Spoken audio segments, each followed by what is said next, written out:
இது உங்கள் ஆண்டனி சேனல். இது எதுக்காக வீடியோன்னு பார்த்தீங்கன்னா, பிள்ளைங்க ரொம்ப கெட்டு போச்சுங்க மொபைலில் வச்சு பார்த்துட்டு. நானுமே பார்த்தா பண்ணிகிட்ருக்கேன். ரோட்டில் வந்து வீடியோ எடுத்துகிட்டு போயிட்டுருக்கேன். எல்லோரும் என்னையே பார்க்குற ஒரு ஃபீல் வருது. இருந்தாலும் பரவாயில்ல. என் கூட இருக்கிறதே கொஞ்சம் நேரம் நடந்து போயிட்டுருக்கோம். ஏன்னா எங்கள் லக்ஷ்மியை போய் எடுத்துகிட்டு வருது. லக்ஷ்மின்னா யாரும் எங்கள் பக்கத்து வீட்டோ இல்லை எங்கள் தங்கச்சோ எதுவும் கிடையாது. என் வண்டி ரிப்பேர் ஆகிடுச்சு. அதை கொண்டு போய் ரிப்பேர் கூட்டிகிட்டு வந்தேன். ஸோ வந்து எடுத்துருப்பாங்கன்னு சொல்லிட்டு கால் பண்ணாங்க. அதனால் போனோம். போயிட்டுருக்கோம். ஒருத்தி வந்து மொபைல் தரலன்னு சொல்லிட்டு ஒரே ஆகுதுங்க. பாருங்கள் அவங்கள எவ்வளோ வேகமாக என்ன நடந்து போகிறாங்க பாருங்கள். ஹலோ, எங்கே போகிற? ஏன் இவ்வளோ கோவமாக போகிற? பார்த்து கண்ணெல்லாம் வந்து கீழே விழுந்துட போகுது முறைக்கிற முறையில். என்ன கோவம் சொல்லு. அம்மா பின்னாடியே வரேன்ல, சொல்லு என்ன கோவம் சொல்லு. Hello, excuse me. பார்த்தீங்களா எவ்வளோ கோவமாக போகிறாங்க. நிஜமாக இது வந்து கண்டென்ட்டுக்காக இல்லைங்க, சீரியஸாகவே வந்து கோவமாக தான் போகிறான். மொபைல் கேட்டால் நீ டேட்டா இல்லடி முடிச்சு போச்சு லைவ் போடணும் நைட்டுக்கு, அதனால் வேணாம் அப்படின்னு சொல்லி சொன்னேன். நீங்கள் வந்து என்னை வீட்டிலே விட்டு வந்துருக்கலாம், எதுக்கு கூட்டிகிட்டு வந்தீங்க? பிள்ளை எப்போ பார்த்தாலும் ஸ்கூல்லே அடைஞ்சு கிடக்குது. சரி ஃப்ரீயாக அப்படியே நடந்து போயிட்டு வரலாம். அம்மாட்ட ஸ்கூல் நடந்ததெல்லாம் சொல்லு, பேசலாம், ஷேர் பண்ணிக்கலாம், ஜாலியாக பிள்ளை பேசிகிட்டே போகலான்னா அது வேணாமா. அவளுக்கு வந்து மொபைல் தான் வேணும். பாருங்கள் முகத்தை பார்த்தீங்களா இவ்வளோ கோவமாக இருக்காங்க. ஸோ எங்கள் வண்டி தான் எடுக்க போகிறோங்க. அவள் கோவம் கொஞ்ச நேரத்துக்கு சரியாயிடும்.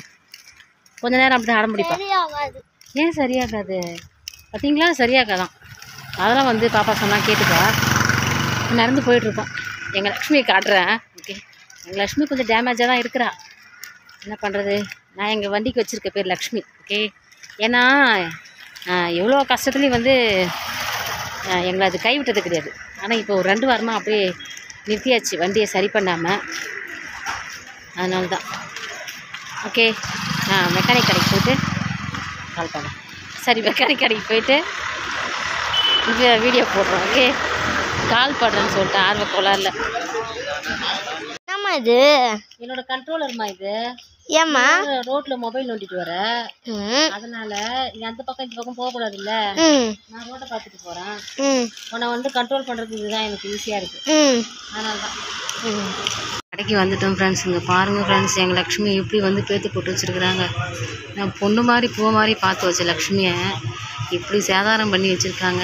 என்ன பண்ணுறது ஃப்ரெண்ட்ஸ், எனக்கே ரொம்ப கவலையாக இருக்குது. ஆக்சுவலாக இது வந்து அந்த கேபிள் ஏதோ பிரச்சனை ரொம்ப ரேஸ் ஆகுதுன்னு சொல்லி தான் கொண்டாந்து விட்டு வச்சுருந்தேன். அது கிடைக்கவே இல்லை. பாவம், அவங்களும் இவ்வளோ ட்ரை பண்ணி பார்த்துட்டாங்க. வெயிட் பண்ணிகிட்ருக்கோம்.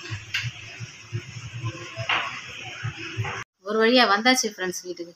ஆனால் போன வேலை நடக்கலை. போகும்போதே வேறு மொழி தூக்கிட்டு போனான். எங்கள் அம்மா தான் சொல்லுவாங்க, நல்ல ஒரு விஷயத்துக்கு போகும்போது நல்லா சிரிச்ச முகத்தோடு போகணுன்னு. மொபைல் கேட்டு ஒரே சண்டை என்கிட்ட. போன நேரமோ என்னவோ தெரியல, வண்டி சரியாகவே ஆகலை. எங்கள் லக்ஷ்மி வந்து சரி பண்ணவே முடியல. பழையபடி வந்து திரும்பவும் ரிப்பேர் ஆகிடுச்சு. என்ன பண்ணுறது, என் நேரம் எனக்கு முன்னாடி போகுது. ஓகே ஃப்ரெண்ட்ஸ், இந்த வீடியோ இதோட முடிஞ்சுது. நெக்ஸ்ட் வீடியோவில் பார்க்கலாம். ஓகே.